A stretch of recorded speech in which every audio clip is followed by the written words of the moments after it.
So you got your 501c that quick. What was the biggest benefit of that? For us, the benefit, well, there were multiple benefits. We didn't have to spend a lot of money to get our 501c3. It went very, very quickly. We were able to get not only the 501c3, they also provided us with information on how to fundraise. And now we could legally fundraise.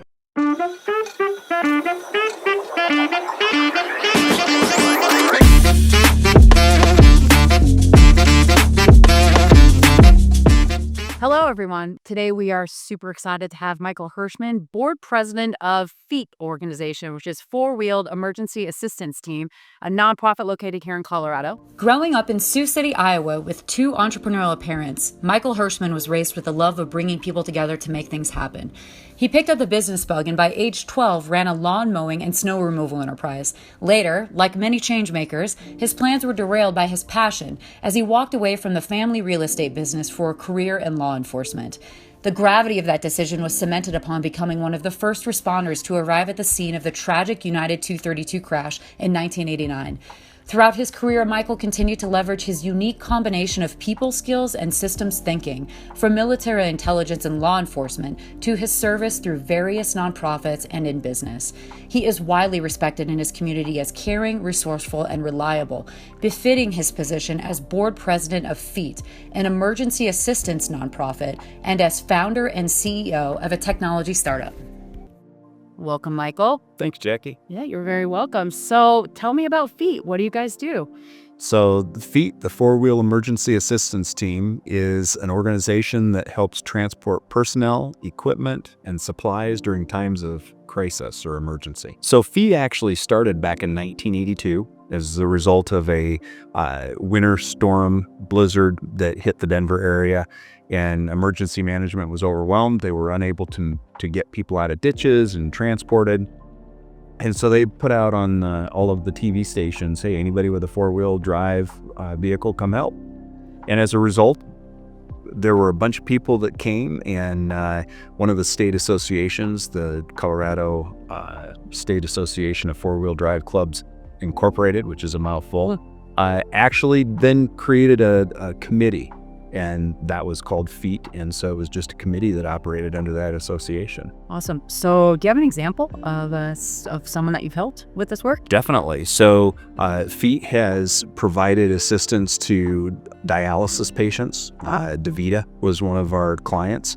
They need to get their dialysis or they could die. Yeah. And so when a storm hits and nobody's prepared for it, we have to spring into action and get that person to where they need to be. Our long-term goals, we actually have put together a system that is really pretty scalable. And so we look to spread into other states and offer the FEAT model across country. I know you're an entrepreneur yourself and also leading this nonprofit group as well.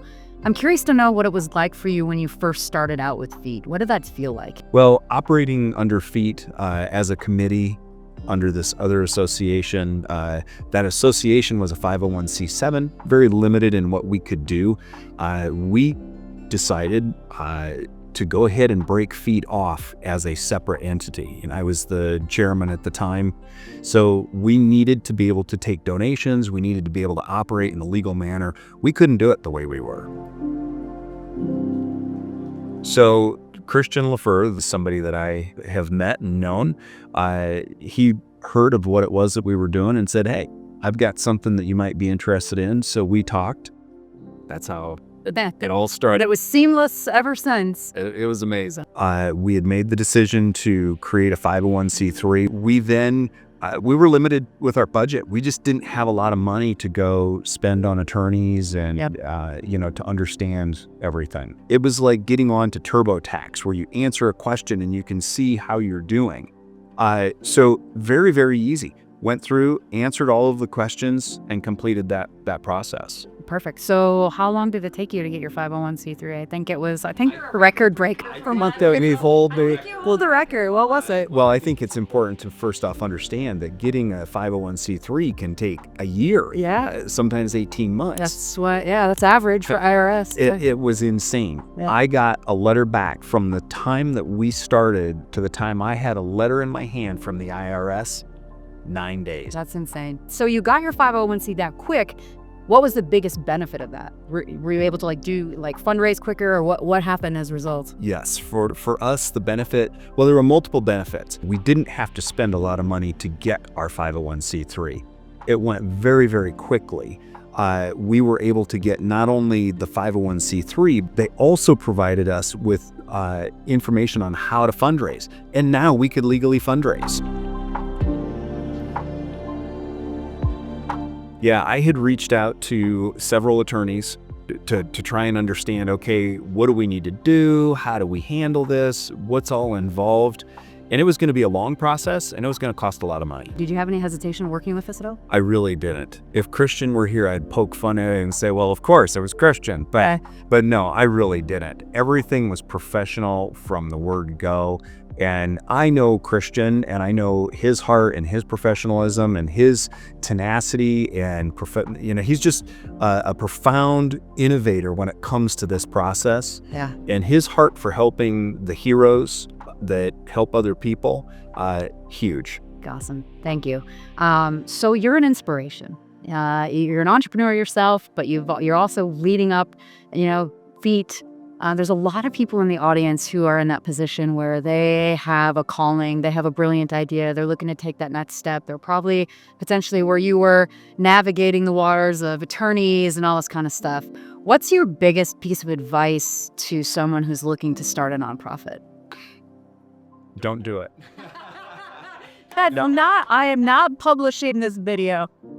No, the fact of the matter is, starting a nonprofit, starting any entity is a challenge, but you have to have a good plan in place.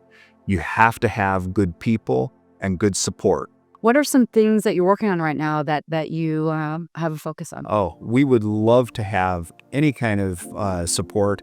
We're always looking for new members. So if you are a four-wheel drive enthusiast with a high clearance capable vehicle, go onto the website, join the team. One of the big things that we're looking at doing right now is the technology within our system, almost like an Uber type system that will dispatch our drivers to the people who need the transport. Ooh, that's a great idea. I like that. That's very efficient. Sounds very fun too, especially in Colorado. I know there's a lot of men out there who have very big vehicles that could be utilized to give back to the community the way you guys are. So thank you so much for being here. We really appreciate it. Everyone out there, go visit Michael, coloradofeet.org. Thank you, Michael. Have a good rest of your day. You as well. All right.